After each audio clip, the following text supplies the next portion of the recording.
the decision making as well, but then I got some other vibes in today or something, or some other energies were flying around. So I thought, I think I might do something else. So voilà, it's a little bit of a surprise maybe. So welcome everyone. It's still Jeremy and me trying to lead this practice group. Welcome to all newcomers here, to the ones that participate all the time or just the ones. Welcome to curiosity today, to being surprised a little bit. And I also want to welcome today a bit of anger towards what is happening in the world. Maybe anger. I don't know. There's some anger flying around, so I wanna welcome that and see what we can do with that without taking the mood away. But I had also had a bit of reflections today about Juan, who said like, we need to learn how to deal with conflict, and then this energy came up today. So I thought like maybe I should pull a tool, a deep democracy tool that deals with conflict, deep democracy toolbox, and I prepared one a bit last minute. So I hope you will be up for that today and take on the journey. All right. For the check-in question, like a couple of minutes, I would like you to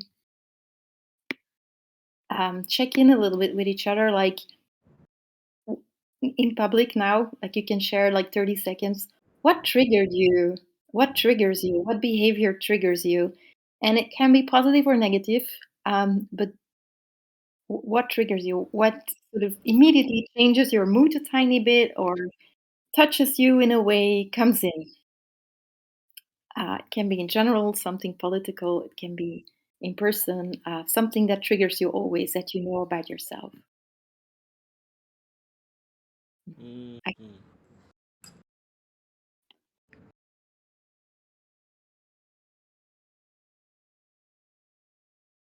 I So can I'll start. jump into the mix. Juan? Yeah, go. Yeah, I think motivation um, triggers me. When I'm motivated, I feel that I have like a lot of energy, even though that I am tired. And something negative is when I don't feel heard.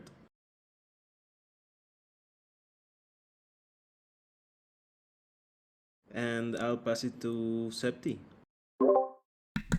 Thanks, Juan.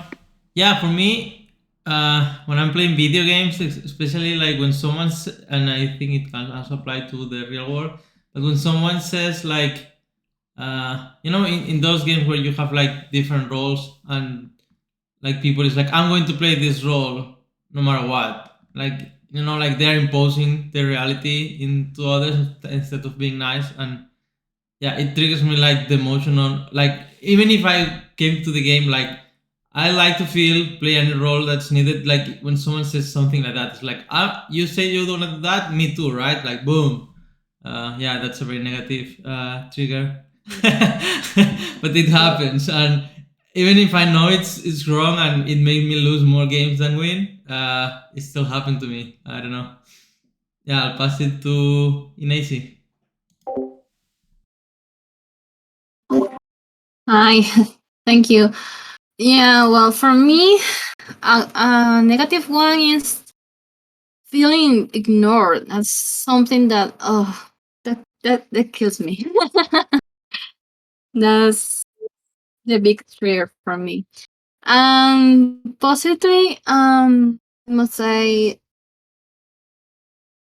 feel inspired about something, about a new discover or something like that. Yes, I will pass it to Bianca. Thank you. I was trying to think. I don't know. I think I guess death triggers me negatively. Like when somebody that I know passed away or some of my friends passed away, it triggers me. It's like a very sensitive um point in my life. Lost so many people close to me.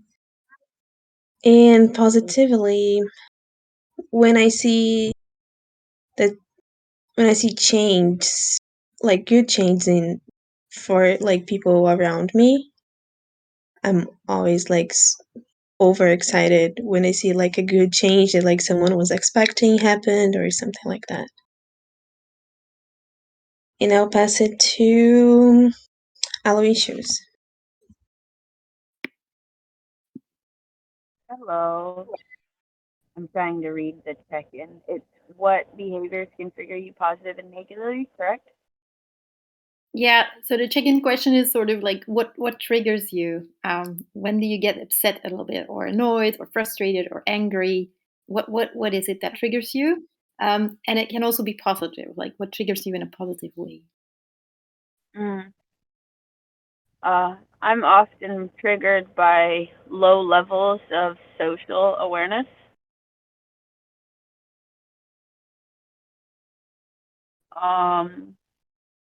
Basically just like ignorance that people have until they're exposed to certain things that would allow them to just be more aware.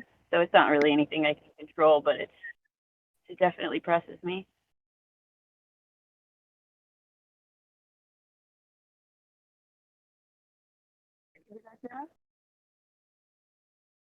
Yeah, I think you can pass it on to Ben's Oh, or Jeremy. Yeah. okay, sure. How about Ben? Hey, thank you. I would say positively when I find something new that I get really interested in. And then negatively, it's like when I'm kind of like hyper focused on something and another thing calls my attention or needs my attention. Yeah. Did Streamer go? Did you just jump in? I think it just arrived. Hello. Welcome, streamer. Hi. Hey. We're just in the check-in round, and we're sharing for about 10, 15, 30 seconds max on what triggers us. What triggers us, what makes us angry sometimes. It can be behavior in other people or in the system, or can be small or big, what triggers us. And it can also be positive. Yeah, for me, it's just I think silence gets me most because that's like full of unknown. Any reaction, regardless of what it is, like even destructive, constructive, I'm okay. I'm okay with like good or bad vibes coming in. I don't get, affected by that. But when it's like there exists no reaction, then I think like, hey, is it like really technology or people kind of causing that? Yeah, thanks. It's like, no. Oh, I just talk about it, but I'm all right in terms of checking all. So for me, what triggers me on the positive side, I get like super, super excited with novelty and just creativity in general. Like, so when we're like, Lean, I know you have seen it in our like design calls. Like when we're spitting ideas back and forth, I'm just like, I get high and off the presence of new people as well. And on the flip side, what really like can trigger my aggression, especially my retaliatory impulse, is the question why. Right? When why comes in the form of like an interrogation, like why did you do that? Like, man, it ain't even about why I did that. You're clearly upset with the thing that I have done. You don't care about my justification. Like it ain't like that. So there you go. And Lean, what about you? Yeah, I relate a lot to not being heard or being ignored. I had a very good experience today, so it's very present, especially when surrounded by men in blue suits with ties. there is this anger coming up in me that is so yeah, that's when I don't feel heard. And positive, being a bit out of my comfort zone, but it doesn't happen in the moment. It only happens afterward. Like, oh damn it, look at what I've learned. So that triggers me positively, but in slow motion. For now. But thank you for sharing this. Hold on for it a bit. Take it through the session a little bit. You can change it also, but try to remember. And because I want to work with it a little bit today. Before we go on, I'm going to share a little bit about deep democracy and where it started, just 2 minutes. So deep democracy is just like liberating structures. It's a toolbox. It was initiated by a very smart guy called Arnold Mindell. He was the first one who used the term deep democracy. Arnold Mindell is a quantum physicist, and he's a psychologist as well. And he used it because he saw that in our current democracies, we only use spreadsheets and numbers to make decisions, and we give away our power. And what we don't use in our democratic and in our decision makings and in the tools that we use to talk to each other is feelings, emotions, fear, and dreams.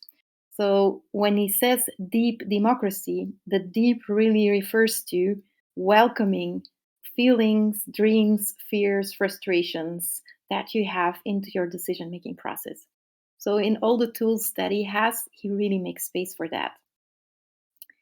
Now, there were two very smart people in South Africa who knew about Arnold Mindell's work.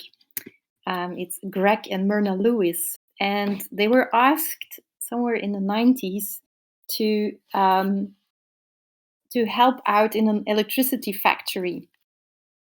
And in that electricity factory, there was a big segregation between colored people and white people. They had never have to work together, so the apartheid was really present in that factory. And they were asked to change that. Now that is, of course, a very difficult thing to do because there were 5,000 people working. So what did they do? They studied the work of Arnold Mindell, and they turned that work into a toolbox, as we know it now, the Lewis Deep Democracy Toolbox, that is very, very similar to the liberating structures. They're very parallel. And they started training small teams of people in that company, in that factory, to sort of make their meetings more efficient and to apply deep democracy in their meetings. Instead of like training them all, they trained a couple of people. They gave them a set of tools and they empowered them really to start doing the process work that was needed, because of course the trauma in the colored people and in white people was massive, right? They had no clue how to work together. They were not part of the same community, so it was really hard. But slowly, with the tools of deep democracy and implementing those step by step, they learned how to change the conversation techniques, to process together the trauma they were going through, to process the pain, and to come out of it. So a lot of the deep democracy techniques also have conflict resolution in it, so tools to deal with conflict. There's a lot of just say it, creating safe and brave spaces to really address the issue and to not censure yourself, but to really say what needs to be said. So all deep democracy's tools will aim for that and try to do that. And if you, on slide 91, I put there a quote like, deep democracy is really trying to lead the group towards taking responsibility with the group to learn as a breathing community. So it's really a commitment that you make towards each other. Like, at this moment, I really don't know you. I'm not related to you, but I'm committed to stay together, to keep working in this company in that specific situation, and to make it work, right? So that's the commitment that is lying, learning as a community. In the previous session, I can't remember, we talked about the sabotage line and the iceberg. as a very typical image that is used in deep democracy. Sort of like all groups are an iceberg. You only see the conscious, and in the conscious level is most of the time like, oh my God, he's really angry with that person, or so that's in the conscious. And all the tools are aiming at dropping the waterline, believing that the potential for growth, personal growth, and growth as a group is hiding under the waterline. So all tools are really aiming towards welcoming feelings, getting rid of assumptions, saying what needs to be said, and to addressing the problems to really reach the potential of the group. And you probably remember like the resistance line showing up, the big alarm bells in a group, like it's not going it's going the wrong direction. Like it starts with jokes, or and it ends up in burnouts, or in a war, or in I'm out of here, I'm leaving the company, yeah, I'm leaving the bus. So that's the resistance line. We talked about that. Now, what we've done before, and also the liberating structures, we pretty much stayed above the waterline. We didn't really go under. We didn't really, face the problems that we sometimes have to face. We didn't sit really in the fire. We didn't get uncomfortable so far. So I thought, like, maybe let's take it next level, and in a safe and a brave space, try to move it forward. And let's dive under the waterline. Let's dive to the things that we don't want to say, and let's try. And the tool that I've picked for today is a tool that's called Let's Talk. Let's talk, but we're going to do it in proxy. I will explain in a second. So we're really diving under the resistance line, under the water line, to the things that you don't see on people's face, that you don't see in the group conscious, right? Before we dive into the instructions, I would love to do an exercise where we team up in teams of 2 or 3 people. Just two quotes to remember when you before you dive into the exercise is like, what is in you is in me, and what is in me is in the group. And this is really a call to say what needs to be said, because if you think it and if you feel it, the chances that somebody else feels it are massive. So everybody needs to take responsibility to voice the voices that you have in you, right? To share it. And you will see, and when you have a facilitator, he will also spread that voice. Like, what is in you is in the group, and vice versa. What is in the group is in you. And you all take individual responsibility for learning as the group and as a person. And another one, you don't see the world the way it is. You see the world the way you are. It's very quantum physics. And it means actually that you can never ever take the observer out of what you observe. You're always part of what you see, right? If you recognize it, it's also part of you. Maybe not always in the same way, but if you see it, you also have it, right? It's also part of you. And that's a very important thing to keep in mind. You'll maybe discover when we dive into the exercise. All right, I stopped talking, just the instructions. Let's talk. We're going to do an exercise that is called Let's Talk in proxy. So that means that in a minute, I'm going to invite you to, how many are we? 1, 2, 3, 4, 5, 8, 9. We're 9 people. So we can do 3 groups of 3 people to dive into one of the other Graviton channels.